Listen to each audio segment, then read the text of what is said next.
How would you like to improve your health and keep your family safe? You're listening to the Healthy Home Hacks Podcast, where we firmly believe enjoying optimal health shouldn't be a luxury. Healthy Home Authorities and husband and wife team Ron and Lisa will help you create a home environment that will level up your health. It's time to hear from the experts. Listen in on honest conversations and gain the best tips and advice. If you're ready to dive in and improve your well-being and increase your energy, you're in the right place. All right, here are your hosts, biobiologists, authors, media darlings, vicarious vegans, and avocado aficionados, Ron and Lisa Barris. Friends, did you know that nearly 4 in 10 Americans can't cover a $400 emergency expense? Yikes. Inflation is accelerating. The typical American household today must spend an additional $11,000 a year just to maintain the same standard of living that they enjoyed in 2021. As Charles Schwab once said, don't wait for opportunities, create them. If you're struggling to make ends meet like so many people, looking for a flexible job where you can work from home, or just need a side hustle to make extra cash, head right now to profits.ronandlisa.com and learn how you can start an online digital business right now with no experience needed that you can resell as much as you want and earn 100% of your investment back on every single sale. Plus, you'll also get the free Money Mindset Resources gift just for dropping by. That's profits.ronandlisa.com. You've heard of leaky gut, but have you ever heard of leaky gums? If not, you're about to. Beyond gum issues, there's a whole lot more to oral health than meets the tooth. In fact, there's even a correlation between root canals and depression that we're going to cover today with our very special guest, author, speaker, and biological dentist. What the heck is biological, also known as holistic or natural dentistry? It's based on the principle that oral health is intrinsically linked to our overall physical health and wellness. Biological dentistry is a revolutionary approach that integrates the health of the entire body with dental care, extending beyond just the teeth and gums.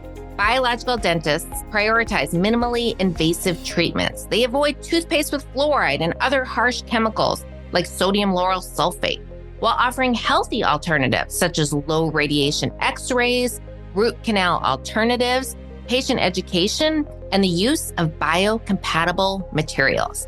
Biological dentists often employ methods like ceramic dental implants and mercury removal techniques.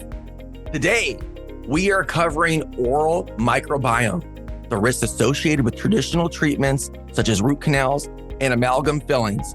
The importance of nutrition for oral health is why a holistic approach to dentistry naturally strengthens immunity against chronic diseases with our special guest. Dr. Dominic Nischwitz, or otherwise known as Dr. Dome, is a pioneer of biological dentistry and one of the first ceramic implantologists in the world. He is the published author of the best-selling book, It's All in Your Mouth. He is a founder of the DNA Health and Aesthetics Center for Biological Dentistry and an international speaker and author of numerous publications. He specializes in holistic odontology. I'm going to ask him about that. Ceramic implants, nutrition, holistic health, health optimization, and whole patient solutions. He is the current vice president of the International Society for Metal-Free Implantology, whose mission is to help as many people as possible experience optimum oral health without the use of metal-based treatments. Welcome to the show, Dr. O. Welcome, Dr. Dome. Thank you guys for having me. What an intro. You got quite the bio. Very impressive. Yeah, they sent a long one. Sorry about that. We didn't want to leave anything out. We always are so impressed with our guests. We're like, we're not taking that out. Okay, thanks. Appreciate it. Yeah, and you are at the top of your game in this field. And so we did one show on this before, but I know we're going to dive into so much deeper parts of what you do and what this means, because most people listening are probably going to a traditional dentist and have no idea what this is. So let's just dive right in. And I really want to get started, because I know listeners are excited about this. So in your practice of biological dentistry, it's believed that leaky gums are an indicator of leaky gut, which I've never heard before. How do we know if we have leaky gums? It's actually quite simple. As soon as you have bleeding gums, you kind of have leaky gums already. And the simple concept is that the entrance to your gut system is your mouth. And the same mucosa, or let's say the gums, is basically the same material as the cells in your gut system. And if you already have bleeding gums, it's quite the same in the gut, just one station further down the road. Oh, wow. So when you say bleeding gums, is that only when you floss or brush? If you brush and it bleeds, or just flossing? Or how do you know you even have bleeding gums? So healthy gums are not red. They're kind of like light pinkish, and they never bleed. They're just like your outside skin. They should be without bleeding. Okay. Of course, we are trained in dentistry to use flosses and all the different things, especially when you have gum bleeding. And 80% of all patients that live a standard Western diet, unfortunately, have bleeding gums and therefore leaky gums or leaky guts. That's why we use all these treatments. But in nature, if you would have a healthy lifestyle and not so many processed foods and stuff, your gums never bleed. Mine never bleed. I don't even use floss for that. Really? You don't even floss? Wow. Okay. Non-flossers, you're going to love today's show. Right. There's an I know some people will find this gross. I understand. But if you focus on a healthy lifestyle and nutrition, you rarely have biofilm, like that fur on your teeth. You usually don't have. So my teeth are usually clean. Also, I have never had any dental work done. Therefore, my teeth are naturally tight together. Wow. You've never had any dental work? Nothing, not a cavity? Yeah, not completely correct, but I have never had any tooth decay. So the only dental work I had was surgery to remove my wisdom teeth. Okay. But besides that, it's all natural. Therefore, my gums are just in between my teeth. My teeth are tight together. So for me, it's actually quite hard to use a floss, because if I use it, I'll snap through quite hard and then probably get bleeding gums from using the floss. So I'm just lucky that I don't have to do these things. But I know that most people had dental repair done. I know they don't usually have an ideal lifestyle, especially not in the Western world. So therefore, it's a good Band-Aid. Do you feel like in the United States is worse? Do you see worse tooth issues than, like, say, in Germany where you are? No, I think Germany and the US and everything in the Western world is quite the same. So tooth decay, bleeding gums, tooth decay especially is number one chronic disease worldwide. And it's it's 90% incidence with tooth decay. It's completely unnecessary. It's completely reversible and completely just a sign of the wrong epigenetics. It's all epigenetics, the wrong lifestyle, basically. Right. I love that you said that. We did a whole show on that, a podcast back. I'll put the episode link. Yeah, epigenetics. Tell our listeners really quick what that is. Yeah, epigenetics is the concept that our genes interact with the environment. So any single stressor that you can think of could be your lifestyle, your nutrition, could be the email of your boss in the morning, toxins, can you be your dental repair? Like everything that could be a mild stressor will affect your genes. So nowadays we know that genes are not as important. Genes is kind of like the gun, but you have to pull the trigger. And that's the environment and the epigenetics that activate your genes. You're speaking my language, Dr. Dome. Because there's a famous study that showed, like, even with breast cancer, 90 to 95% of breast cancer, actually, I think it's cancer in general, is environment and lifestyle. Only 5 to 10% is actually genetics. And people think, right? Most people don't. You tell them that and they're like, there's no way, that can't be. But yeah, it's pretty mind-boggling. Basically, every single disease out there. So, I mean, diseases are just a concept in the medical world. Basically, there are 19,000 different diagnoses with a tendency to even be more, which basically just are a name for a couple of symptoms in your body. So ideally, obviously, we wouldn't even focus on disease, but on optimal health. And then the people that understand nature and how we are living, then it's quite clear that cancer or any other chronic disease is just, let's say, a misbalance or dysbiosis or any sort of stress negatively affecting the complete body. So it's usually reversible in a lot of cases. But of course, it starts with you and your responsibility. You have to obviously also know about it. Right. And dis-ease. Your body is in dis-ease. ease. It's not at ease, right? Something's Exactly. telling you. Disease. That's good. Yeah. Interesting. Well, if you're not using dental floss, do you use a water pick sometimes? I mean, are you ever eating popcorn and feel like you need extra help to get that kernel out of your tooth? Right. Yeah. So if I would have some meat or anything stuck in between my teeth, I would probably use a floss. And water picks are actually quite good because they are not as harsh on the gums. It's basically just with a lot of pressure going in between. You could definitely use a water pick. Oh, okay, good. I love it. In my opinion, it's better than flossing. It is. Yeah. I love a good water pick. It just makes your teeth feel so clean. I mean, yeah, absolutely. Outside of phenomenal health, which obviously you have, what do you do on a daily basis with your regimen? Are you just brushing your teeth and smiling and going to bed? Or do you do other things like oil pulling or? Yeah. So let's say the bulletproof oral healthcare regimen that I usually prescribe, if your nutrition is on point, is tongue scraping straight after waking up. Is just use a copper tongue scraper. It's an Ayurvedic strategy. Costs you about 10 seconds. You just simply brush your tongue. And overnight, we have food debris, we have bacteria, all the stuff that is in that tissue. So we just clean it off. And if you do that for a couple of days, you will see that your tongue gets a little bit more pinkish and less coated. There's no more fur on top. So it helps against bad breath and helps with balancing your oral microbiome. So that's how I start my day. Then I usually work out. And after working out, I'll do my breakfast. And while I cook breakfast, I'll usually use coconut oil pulling because I need a little bit of extra time. So coconut oil pulling is the natural substitute for chemical mouthwashes. You basically just take a teaspoon of extra virgin coconut oil that most of us anyways have in the kitchen. Right. Just put it in your mouth and swish it around for at least 5 minutes, up to 15, 20 minutes, whatever you have the time.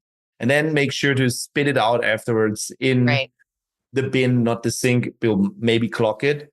And this strategy, so oil pulling, especially if it's done with coconut oil, is antibacterial, is antiviral. It balances again your oral microbiome instead of nuking it, which chemical mouthwashes do.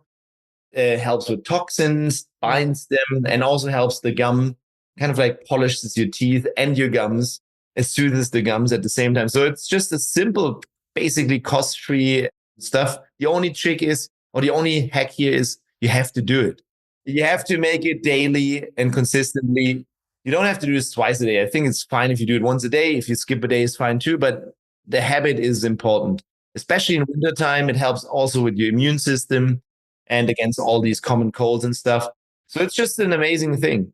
It is. I did it, I think, for a year every day. And then I stopped doing it, to be honest. I'm not going to lie. I was a good student for a while. I would just redo it or start the habit again. And then number 3 is obviously brushing your teeth. And I'll personally do it once a day. But again, I usually don't get any biofilm on my teeth. Nutrition supports it. So the foods I'm eating are mainly cleaning my teeth instead of getting sticky. So I'm caveat here for most patients out there is not the case, because you will still eat your processed foods, maybe some flour, maybe some starchy carbohydrates, maybe a Coke. Imagine drinking a Coke.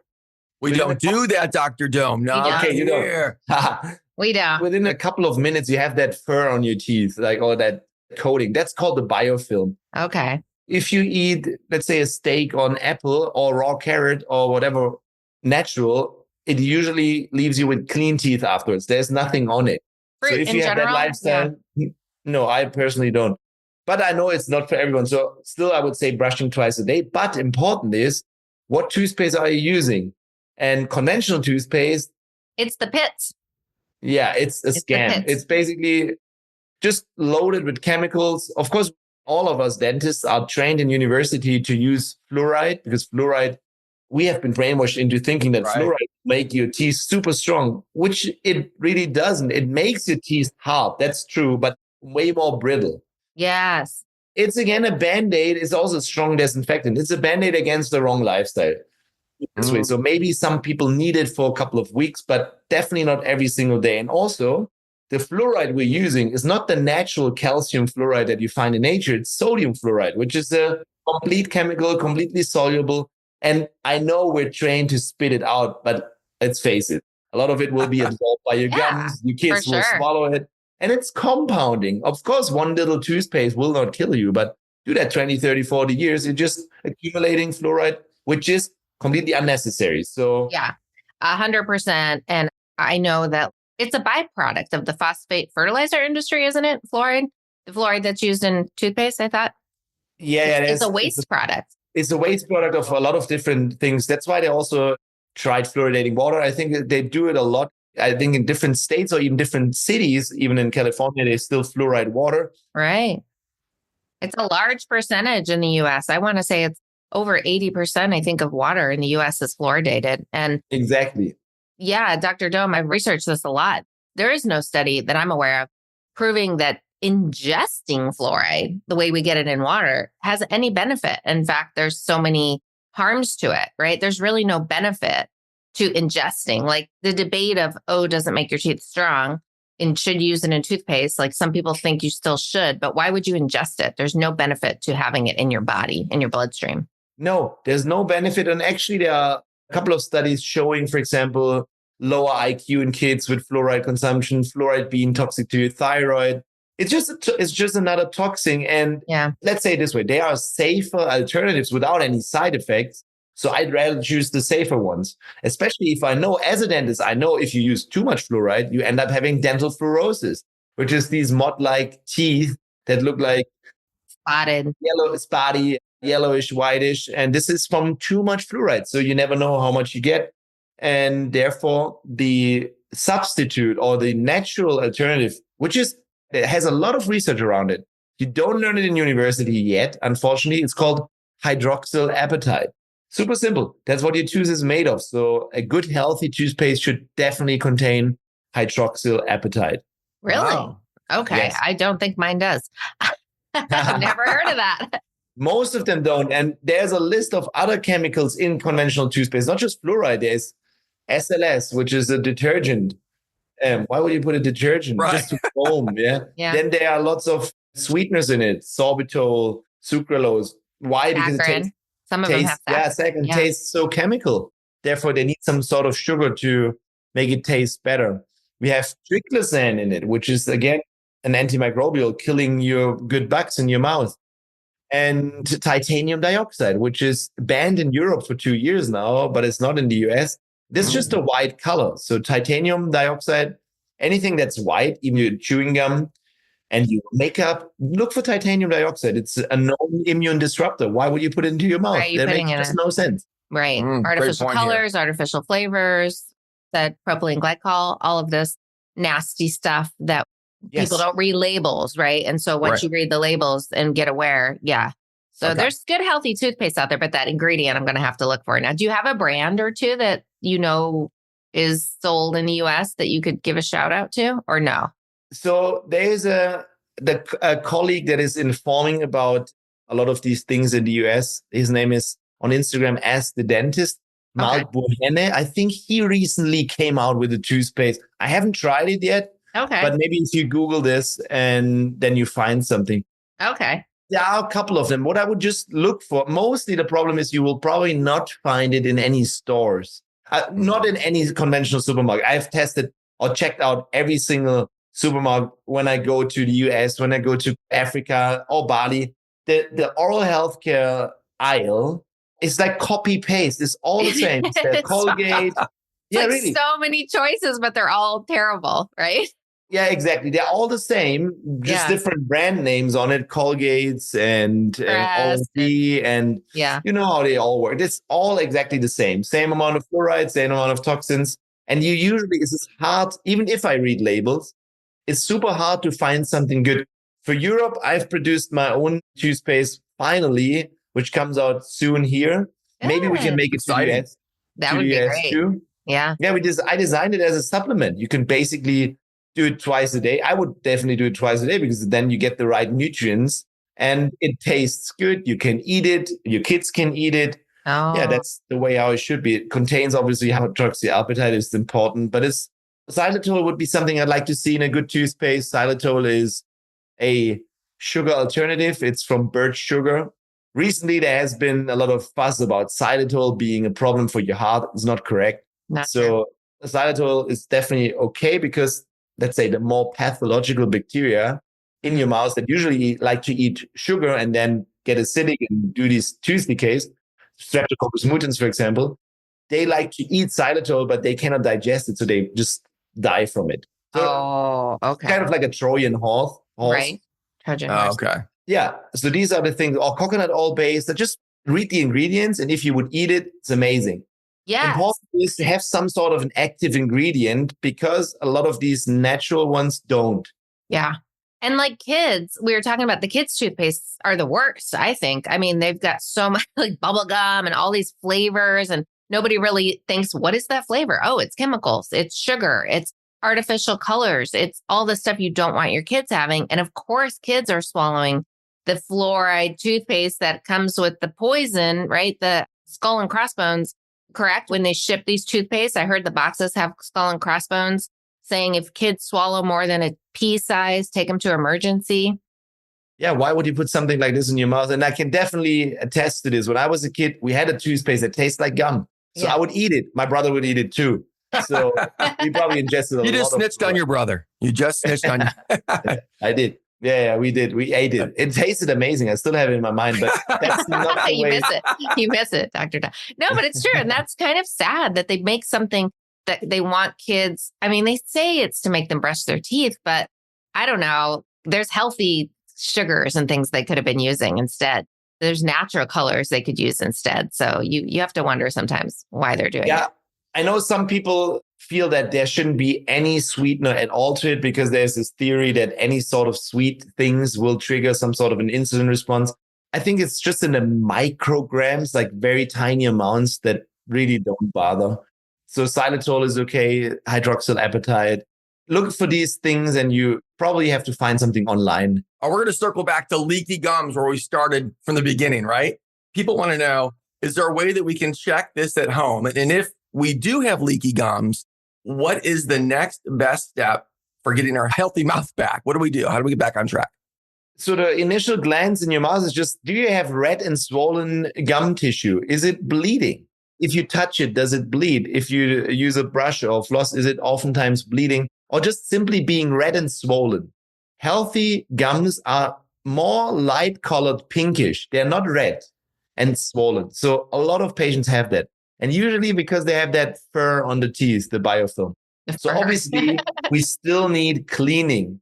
And most people I see that have a standard Western diet or standard American diet is the same in Germany. They don't brush perfectly. So they should see minimum once a year, maybe an oral hygienist or dental hygienist to really perfectly clean it. And then the trick is to implement the strategies that I just told you before. You could actually start straight away because just by using a less chemical toothpaste, the inflammation usually goes down. And we didn't talk about this yet, but your diet and lifestyle nutrition is something that you have at your doorstep. You could change straight away if you know what to do.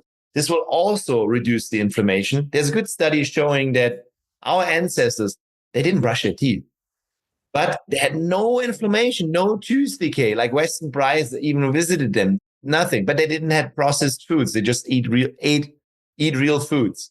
And therefore their teeth are hard as stone. That's the nature. Like your healthy body is immune against tooth decay. And then if you have that all sorted, there are a couple of micronutrients that help too. Like usually what you need to rebuild the gum tissue and your gut mucosa is actually the same. They are quite fast in the turnover. So you need lots of protein, especially collagen for this. So broths are great for your gums. Even collagen powders are great. And then if it's bleeding, the number one thing is always antioxidants, such as vitamin C, anti-inflammatories, such as omega-3 fatty acids. So it could be omega-3, sockeye salmon or just a supplement. So yes, there's a lot of things we can do because the gut, let's say the mouth is your gut, repairs within 3 days the tissue.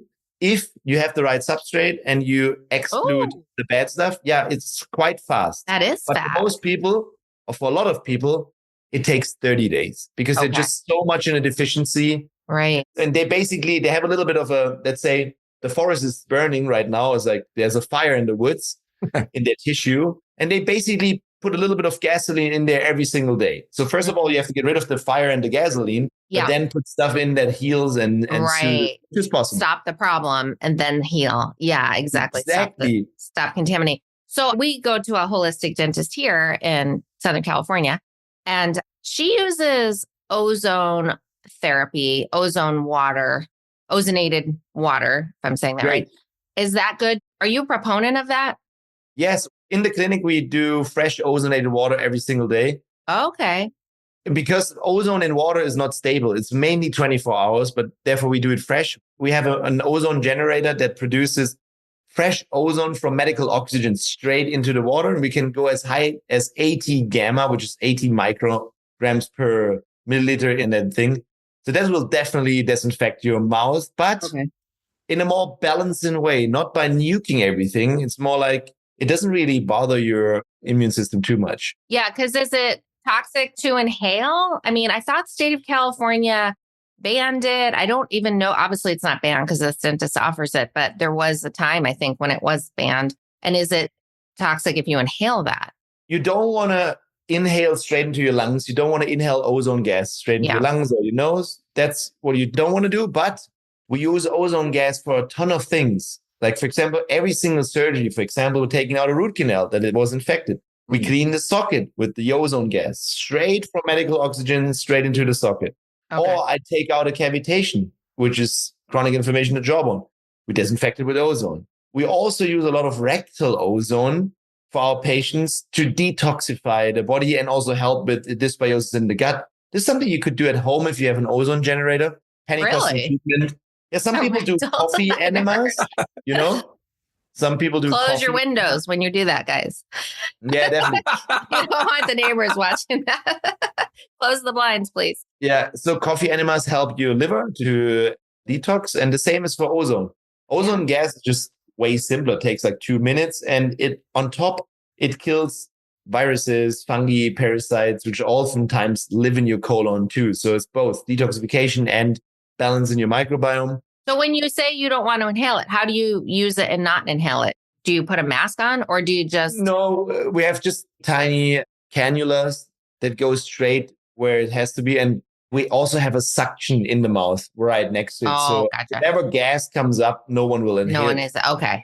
Even if you inhale a little bit, it's not a problem. Your body will just cough it out. But it's not that you should do a lot in your lungs, because we could do ear insufflation with ozone or even your nose, but you have to do this with an open mouth so that it doesn't go straight into your lung. Gotcha. And if you have ear infections, it's amazing to use ozone. Wow. So ozone literally is a penny costing treatment. I find it's just a miracle molecule. And I mean, the first ever patented ozone generators were about 100 years before the first antibiotic. And the patents were from Siemens and Tesla. So these guys knew already. But obviously then antibiotics, they knew. It's amazing. If you do the history course of an ozone, it's just stunning. But it's not really used everywhere. But I feel that every single patient should have an ozone generator at home. It's just very good. Wow. So then you could do your own ozonated water and have that as a mouthwash. Right. Wow. Excellent. Okay. Such good information. Okay. Next question. You mentioned there's a correlation between root canals and depression. Can you give us some context on that? We'd love to hear the science behind why this is and why this isn't more well known. So I find at least it should be informed consent, because it's not me saying this. It's a study from 2018 that connects dead teeth or root canals and their toxins in them from bacteria that live in the root canal that produce their byproducts and lipopolysaccharides that are just connected to lower quality of life, or even depression, anxiety. And I mean, anything chronic or toxic in your body can lead to these things. So I wouldn't say that it's the main cause of it. But this is what I always say. If you already do everything to optimize your health, but you're still anxious or depressed or or don't feel superhuman, then it is time to look into your mouth, which is the entrance to your body, if there is any of the 3 health killers. And therefore, usually I ask 3 questions. Do you have any metals in your mouth? Stand up. Metal. Do you have a root canal? Stand up. Root canal. Or have they removed your wisdom teeth? Stand up. And if because you have to have a cavitation. You could have one. So if any of the answers right now of you guys listening was a yes, and you stood up, figuratively speaking, then it's time to look for a real biodentist that knows how to treat all these things. Okay. And root canals is a big controversial topic because it's obviously one of the standard dental treatments. A root canal is basically a dead tooth. Yeah. Because what happens, why do we need a root canal in the first place is when do we need a root canal? If you have a tooth decay that goes to the nerve of your tooth, you have massive pain. It's unbearable pain. It's because that tooth is an extension of your brain. The pain is in your brain. It's like neuralgia. It's really insane. So we have to help you.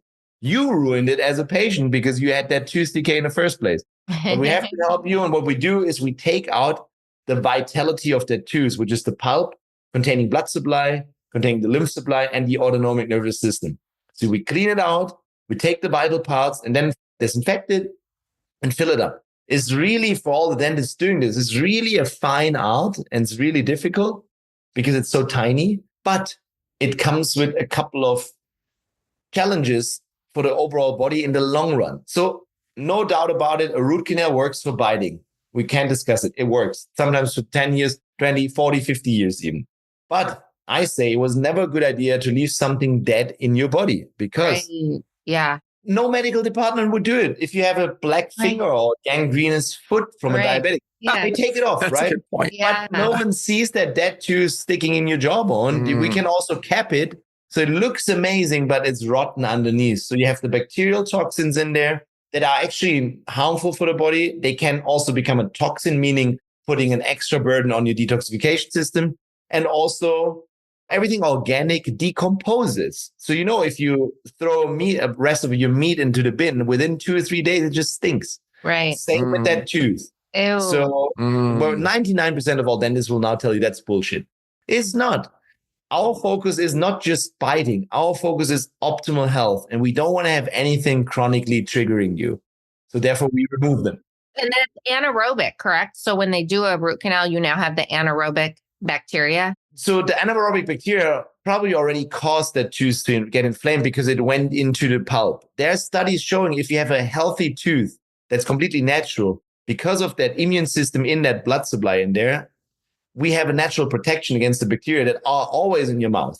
But if it jumps in and we kill that root or we take out the vital parts, no more immune system. So therefore, the tooth now becomes the perfect cave for the anaerobic bacteria that are anyways living with you.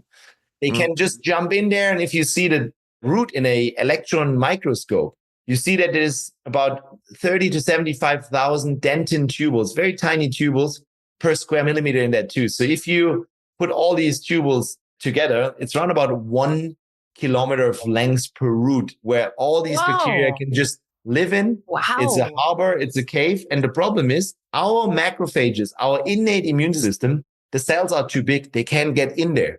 So they're usually surrounding it, being in the bone.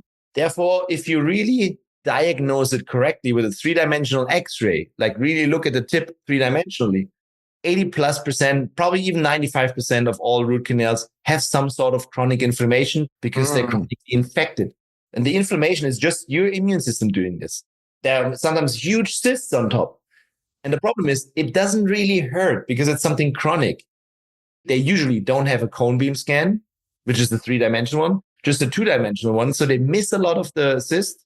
But even if they see them, they usually just ask the patient, do you have any pain? Does it hurt? Yeah. And if it's chronic, it doesn't really hurt. And then they just say, okay, no problem. We see each other in 6 months and monitor this. Okay, well, Dr. John, there's several people probably listening that actually have root canals. Yes. They don't want to take the time in the short term, maybe, or spend the money to take out the root canal and maybe get an implant. Well, is that what you suggest? Do you suggest implant? Okay, so the option would be a crown over the dead tooth, or just leave the dead tooth, or option 3, an implant. Is that what you guys recommend, an implant? The usual dental career is dead tooth, root canal, cap, infected tooth, pulling the tooth, placing a titanium implant if the tooth is gone. Okay. That's what 99.7% of all dentists worldwide will do.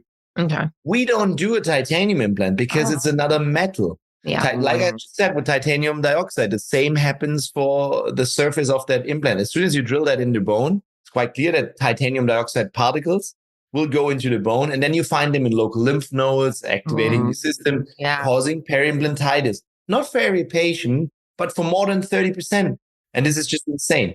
And I don't want to put anything foreign into your body or foreign. Let's say, what is a foreign body classified as a foreign body, which is a titanium implant. It always causes the same cytokines, innate inflammation, innate immune system response that a root canal, TNF alpha, IL-1 beta, NF kappa B.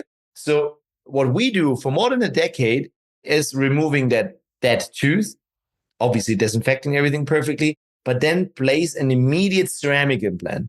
That is the long-term solution because it's from a natural biological point of view, because it's completely neutral. A zirconia implant, which is a ceramic implant, is a biomaterial that's medically classified as a biomaterial, meaning this material is neutral, no electric charge, no toxins, and very clean. It's kind of like a healing device.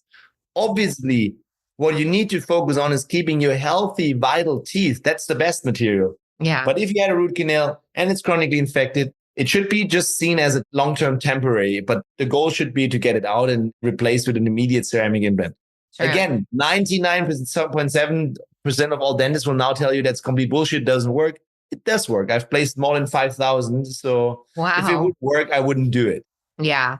Now, price-wise, will insurance cover? Well, he's in Europe, though. Yeah. So it's a different. I mean, I train dentists all over the globe, especially in the US. Price range for ceramic implants are a little bit more expensive when it comes to the material cost. Okay. Because a gray screw is just so cheap. I mean, go out to your toolbox, get a screw. Yeah. But if you present a gray screw or a white one to every patient, no one would choose a gray one unless you want to be Terminator. But if you, it just makes no sense. It's just the dentist who doesn't know about it. That's the main issue in this case. The industry is still focusing on titanium. However, for the last 5 years, I've seen that basically all the big titanium implant companies are bringing out zirconia implants. So in Germany, at least, ever since 2023, they are now S1 medical guidelines. So it is the same. We have to tell our patients now, hey, you have the option. You can go with a titanium one or you can choose a ceramic one. And it might be a little bit more expensive, but because it's now medical guideline, insurances need to cover it now. I'm not sure about this in the US. Obviously, titanium implants are still cheaper from the material, but now comes the kicker. Imagine you have a root canal, like this tooth, and I'll just take it out, charmingly clean everything and put a ceramic implant straight away, which keeps your complete natural socket alive, the anatomy, put it temporary on top, and you come back 4 months later for your crown. That's 2 appointments, maybe 3. I tell you the normal route. The normal route is we take out that tooth, then we wait for 3 to 4 months until that socket is healed. What happens when the socket is not preserved? It just collapses, which means you probably lose a little bit of bone height and width and your gum, which is especially problematic in the front, not so much in the back. Right. But then after 4 months, you go to the dentist again for the second appointment and you realize, and up until then, you have maybe a tooth that falls out all the time. So then 3 months later, they do a cone beam, 3-dimensional, and realize, oh shit, the bone is gone. We need to rebuild it. So then you come again for a new surgery that is bone grafting, and it takes you another 6 months waiting period until you have that bone back. Wow. More pain, more treatment, more appointments. And then we do another cone beam, and then we do an implant. And then if it's healed in, you take another 2 appointments to build crown. So that's 3 appointments versus 8 appointments and way less time. So if you add all the appointments and the time you maybe need to be off work and driving to the dentist, it's way more expensive. Yeah. And also the hassle. So therefore, a lot of patients, most of my patients actually fly in from all over the world here to the clinic in the backyard because it's quite charming. We do everything in one health optimization week, removing all the metals safely, placing immediate ceramic implants for the root canals, and taking care of your cavitations. While in this building here, we're putting IV nutrition, hyperbaric oxygen, saunas, everything you can name when it comes to biohacking or health optimization in order to make that body heal. That's amazing. Help. Great job on your center. That is amazing. Dr. Domer, if someone already has metallic implant or titanium implant, what would you do for them? I mean, is it hard to take that metal screw out and put the new one in? If you don't know how, yes. But if you know how, no. It's basically the same as taking a root canal out. Sometimes it's a bit difficult, but again, if you do these things thousands of times, you just getting used to it. So our treatment plan is always remotely. So you send in just your current panoramic X-ray. It's not the 3-dimensional one, the 2-dimensional one. You can get that basically at every single dentist. Yeah. And then we see on that X-ray, oh wow, there's metals, there's root canal, and there you had wisdom teeth, so you suspect cavitation. Then we send a treatment plan, what we would do and suggest. If there's a titanium implant, we suggest removing it and replacing it like a root canal with the ceramic implant, because it's just neutral. Even if you wouldn't be allergic or sensitive to titanium, the third problem with metals these days, so first problem is immunology. Second is could be toxic. And third is we living in a world of 3G, 4G, 5G electromagnetic fields. Every metal in your body is always an antenna. So therefore, even if you don't feel anything, you could be electro-hypersensitive from it. They heat up if you have a phone call with your cell phone. So I just treat every single patient the way I would treat myself or my wife or my mom or my dad. And I wouldn't do it for them. So why would I do it for my patients? It makes no sense. Wow. Now, going back to root canals, and I don't know if you know about this, but I've heard a lot about a link to breast cancer with root canals. Have you heard of that? There's a link to breast cancer. There's also a link to breast cancer from cavitations.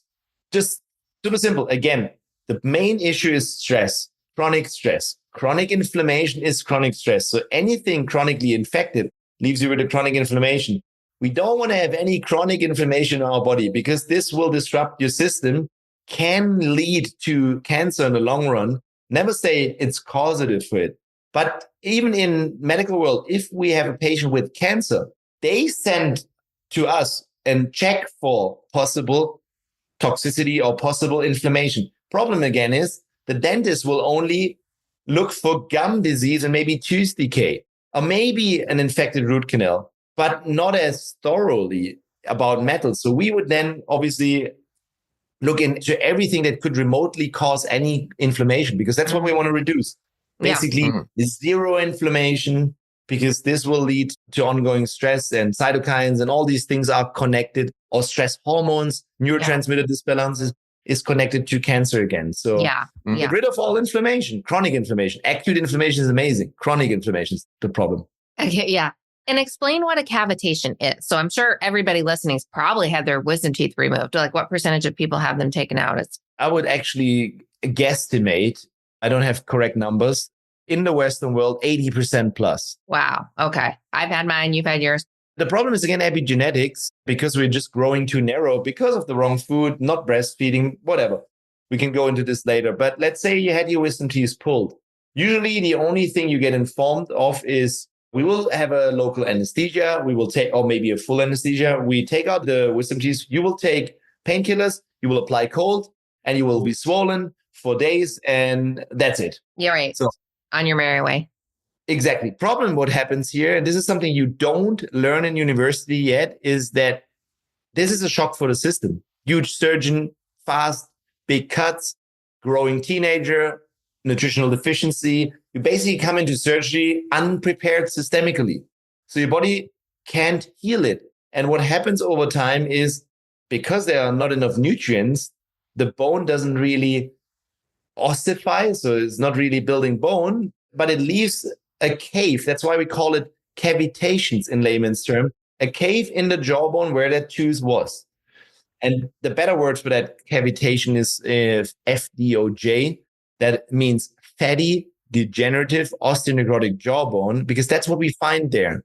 Basically, over time, it didn't rebuild bone. So it became a cave. So the gum heals over it. The gum heals over and then you have a cave under it? Yes. Oh, okay. The gum heals over it. And also oftentimes the cortical part, which is the outside of your jawbone, of your bone, the hard part, is often closed too. But inside, where we have these sponges particles, that's basically looks like sponge, a healthy bone. They're not existing. They're just dead bone particles and fatty tissue in that spot. Fatty tissue is, again, a chronic inflammatory process. And we also, there's lots of studies from Dr. Lechner here in Germany showing that in these cavitations, we kind of have like a huge dumping area of environmental toxins that accumulate there, like, such as mercury or glyphosates, as well as fungi, parasites, viruses, and again, anaerobic bacteria. Right. And it's in your jawbone, and your jawbone is an extension of your brain. So we have that nerve that transports everything back into your brainstem 24/7. And it's basically the nerve is directly below that cavitation and becoming toxically activated every single day. That's called retrograde axonal transports. And this will affect your brain ganglia. It will affect your hypothalamus, will affect your pituitary, will affect your complete body. But again, it's a chronic inflammation. Therefore, most of the patients don't have any pain. But they maybe have a frozen shoulder or have skin eczema or acne or irritable bowel syndrome or SIBO. Or breast cancer. And it's connected. And they don't connect the dots. Breast cancer is actually, there's a study actually showing that the chemokine that is overly represented in these cavitations, it's called RANTES, or CCL5, is the overexpression of this chemokine is connected to breast cancer. So I would say it's better to not have it and know about it than it would be rude not to do it, right? It could be a high risk. Yeah. You do advise for getting your wisdom teeth removed, but you would just take a different approach during the process of like making sure that is cleaned out. Or ideally, obviously, we train the moms before they even get pregnant how to breastfeed, which is the first orthodontic treatment, how to have the right lifestyle nutrition so that the mouth grows wide enough to have space for all 32 teeth, because that's how nature designed it. But oftentimes, obviously, they come too late and they're already narrow. Then we try to do orthodontics to not needing to pull the wisdom teeth. But for a lot of patients, it's not possible. They just are too late. They have no space for the wisdom teeth, so they have to take it out. The approach we take is we prepare the patient for every surgery, wisdom teeth, removal of root canals, cavitations, systemically with my food design concept and the bone healing protocol. That means the ideal diet to support systemic bone and tissue health or growth, as well as the right micronutrients to support the same, which is anabolism, making sure your body is in a surplus of nutrients that we need for building everything, not just your bone and tissue, could be a muscle, could be everything. And they start this maybe 4 weeks prior to see. And one critical vitamin we always ask for is vitamin D3, which is actually not a vitamin. D3. Okay. But you said D3? Yeah. The sun vitamin, because that is directly connected to the calcium being in your bones or in your arteries. We want to have it in your bones.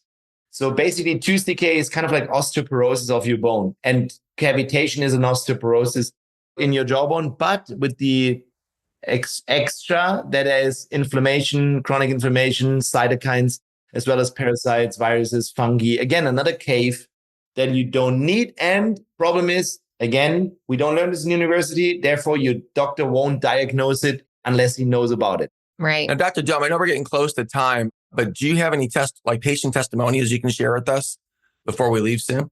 Yeah, I have tons of stories. Even myself was amazing when I had these cavitations removed. I had skin eczema when I was like early 30s and for a couple of years, and my diet was on point and my lifestyle too. Very fit and healthy, but you know how it is. If anyone has skin issues, everyone will point at you. Hey, your diet, that's wrong. That's your gut system. I'm like, I know, but it's on point. And then we realized, oh, wow, I had the wisdom teeth pulled and we did a cone beam scan. And this was more than 10 years ago. So I didn't really know about the topic. And we found huge cavitations, did the surgery. 2 weeks later, I looked like a skin model, all the eczema gone, all the nervousness gone. That's just me. But this happens like just today, the big surgery I had. So chronic inflammation is always a stress. Stress putting you into fight and flight sympathetic mode, being a bit more tense. You don't even feel it anymore because you had it for such a long time. So the patient today went straight into parasympathetic during surgery. So basically you take it out and they cry immediately like a little kid. It's trauma release. Yeah. You can even measure it and show on an HRV. So she was crying every single time. It's like, oh, I'm so ashamed. I'm crying right now. And I'm like, this is completely normal. Your body goes into parasympathetic healing mode.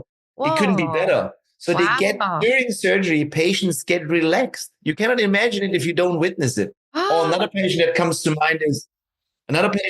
mind, you can even find him on my Instagram because he said, hey, I want to tell this to everyone. His name is Brad. And Brad came in after a odyssey of seeing a ton of integrative, very good medical doctors, even in the US, that couldn't solve his problem. He always had high rheumatoid factor and joint issues. And they tried everything. Again, like diet was on point. They biohacked everything. He had his sleep tracked, his hormones were in check, everything. But he still wasn't superhuman. He still had that high rheumatoid factor and the joint issues. At one point, someone referred him to us because oral health was what they're missing. So he always had his oral microbiome tested and always had dysbiosis. Like porphyronas gingivalis was always a little bit too high, and porphyronas is directly connected with joint issues and rheumatoid arthritis. So he came in to remove his root canals, place ceramic implants, and the cavitations. And I think he had a couple of months. We did this. And on the day after surgery, he says, no one ever will believe this, but my joint problems are gone. Wow. I'm like, I know it's normal, but it's good that you tell. And then let's say 4 weeks later, he sends me his new oral microbiome test. And the porphyronas is 100% eradicated, 0. Therefore, all his factors when it comes to rheumatoid arthritis are just gone. So he had paper even. Oh, and it's amazing. If you see that with every single patient for for more than a decade, it's just a fulfilling part. And this is why I call the biodentistry 3.0 concept the dental evolution. It's just the next level. And every single dentist who is open-minded or listening, it's just a different approach. You're not just the dentist anymore. Yeah, you'll be busier because people are seeking. Like I know here we have a few, but if you go to, I think it's holisticdentist.com, like to find a dentist in your area, there's not as many as you'd think. And we're in California, like cutting edge here. And one caveat again, holistic dentists, everyone can call themselves holistic or biological dentists. There's no real, let's say, proof of concept or any certification behind it.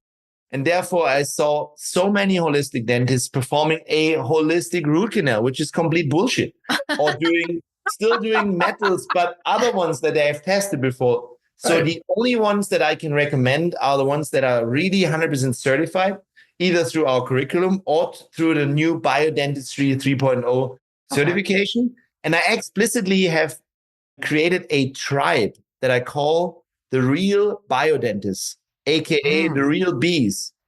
Right. Because only they know how to overlap high-tech dentistry with the right materials with functional medicine and health optimization. That's the 3.0 in the biodentistry. Gotta connect it all. Yeah. Yes. But if you just want to have your metals removed safely, there's a good certification already in the US. That's called SMART, like smart. Certified means safe mercury amalgam removal technique. And they are not necessarily fond with ceramic implants or cavitations. But if you had mercury fillings and you're afraid of them leaching out toxins, you need to find a SMART certified dentist. Or obviously a real biodentist, they know that too. Right, because they'll use the protocols. I was telling Dr. Dome before the show started, I had my mercury fillings removed, oh my gosh, over 20 years ago. And the dentist did not use a dam. So the vapors, as they're removing the mercury, can get into the air and you can actually inhale them back in. So that's very dangerous. So getting that done through a certified dentist is so important. Okay, last question, Dr. Dome. Okay, so creating a healthy home environment that's toxin-free is something we educate listeners on the daily. So when it comes to oral health, how can listeners identify and eliminate common household toxins that affect our oral health? I think the oral care products are household products. Okay. So basically, check your toothpaste, read the ingredients, all the stuff that I talked about a couple of minutes ago. Yeah. If you have that in your toothpaste, throw it in the bin and find a new one. If you have any sort of chemical mouthwashes, which unfortunately 80% of all patients do, such as Listerine, that blue stuff, this stuff was invented to clean a floor or maybe clean your toilet, but never put it into your mouth. Right. But you will have it. So it looks like toilet cleaner. It's the same color. It is actually the perfect toilet cleaner and the perfect floor cleaner. I don't know how they were able to market it to dentists or dentistry, because Listerine is everywhere, all over the world. And it is just nuking your oral microbiome. It's ethanol based, it's alcohol, and it actually causes bad breath in the long run, not the fresh breath they're supposed to be. So ditch this straight away. That's a household swap. And do the coconut oil pulling. Find a new toothpaste containing hydroxyapatite and xylitol. And I mean, the other thing, eat real food, throw all the processed foods in the bin. Find a pan that is without, like a non-stick pan should be in the fry. So use a cast iron pan. That's probably stuff you're anyways informed about. Oh, yeah. Guys, you can take one of the steps that you learned today, just one, just change that toothpaste out. And we'll put some links in the show notes. And I'm going to find that one that you mentioned because that sounds amazing. Dr. Dome, thank you so much for being with us today. Okay, friends, to learn more about Dr. Dome, head to drdomeofficial.com. And you can find him on Instagram at drdome1, drdome number 1. And he also offers training for other dentists, and you can learn more about that at the Institute of Biological Dentistry.com. And as always, head to healthyhomehacks.com for all the links and show notes. And make sure to subscribe to the show. We really appreciate your support. If you want to hear more great interviews like with Dr. Dome, you have to follow us to be up to date on what's coming up next. And so you don't want to miss another episode. Get ready to up-level your health. Bye, everyone. Take care. Bye. Thank you, Dr. Dome. I'll see you guys. Thanks. This was great. Thank you so much. This episode of the Healthy Home Hacks podcast has ended, but be sure to subscribe for more healthy living strategies and tactics to help you create the healthy home you've always dreamed of. And don't forget to rate and review so we can continue to bring you the best content. See you on the next episode.